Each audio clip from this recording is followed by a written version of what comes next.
ଭାରତୀୟ କ୍ରିକେଟର ବିରାଟ ଓ ରୋହିତଙ୍କ ମଧ୍ୟରୁ କିଏ ଅଧିକ ଧନୀ? ଜାଣନ୍ତୁ କାହାର ରହିଛି କେତେ ସମ୍ପତ୍ତି।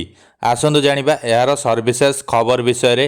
ରୋହିତ ଶର୍ମାଙ୍କ ନେତୃତ୍ୱରେ ଭାରତୀୟ କ୍ରିକେଟ ଦଳ ଟି-20 ବିଶ୍ୱକପ୍ 2024ର ଫାଇନାଲ ମ୍ୟାଚ୍ରେ ଦକ୍ଷିଣ ଆଫ୍ରିକା ଦଳକୁ 7 ରନ୍ରେ ପରାସ୍ତ କରି ଦ୍ୱିତୀୟ ଥର ପାଇଁ ଟାଇଟଲ ଜିତିବାରେ ସଫଳ ହୋଇଥିଲା।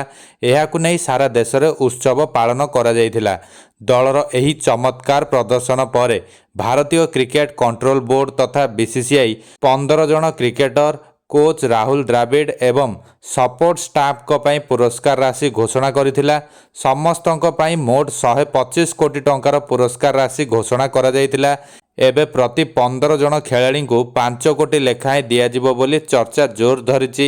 ଏ ମଧ୍ୟରେ ଟି-20 କ୍ରିକେଟରୁ ଏକା ସାଙ୍ଗରେ ଅବସର ନେଇଥିବା ବିରାଟ କୋହଲି ଓ ରୋହିତ ଶର୍ମା ମୋଟ ସମ୍ପତ୍ତିକୁ ନେଇ ଚର୍ଚ୍ଚା ଆରମ୍ଭ ହୋଇଛି।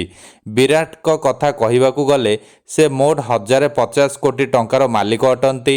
ବିରାଟ କୋହଲିଙ୍କ ହାରାହାରି ବାର୍ଷିକ ଆୟ ପ୍ରାୟ 15 କୋଟି ଟଙ୍କା ହୋଇଥିବା ବେଳେ ମାସକୁ ସେ ପ୍ରାୟ 1 କୋଟି 25 ଲକ୍ଷ ଟଙ୍କା ରୋଜଗାର କରନ୍ତି।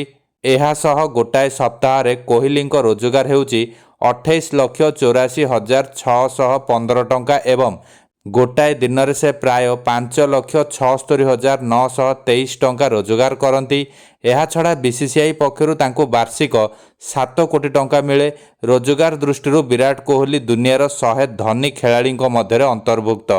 ଅନ୍ୟପକ୍ଷରେ ବିଭିନ୍ନ ମ୍ୟାଚ୍, ବିଜ୍ଞାପନ ଓ ବ୍ୟବସାୟରେ ନିବେଶ କରି ମାସକୁ କୋଟି କୋଟି ଟଙ୍କା ଆୟ କରନ୍ତି ରୋହିତ।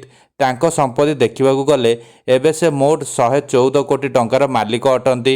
ରୋହିତ ବିସିସିଆଇରୁ ବାର୍ଷିକ 7 କୋଟି ଟଙ୍କା ଆୟ କରୁଥିବା ବେଳେ ପ୍ରତି ଦିନିକିଆ ମ୍ୟାଚ୍ ପାଇଁ 6 ଲକ୍ଷ ଟଙ୍କା, ଟି-20 ପାଇଁ 3 ଲକ୍ଷ ଟଙ୍କା ଏବଂ ଟେଷ୍ଟ ମ୍ୟାଚ୍ ପାଇଁ 15 ଲକ୍ଷ ଟଙ୍କା ରୋଜଗାର କରୁଛନ୍ତି।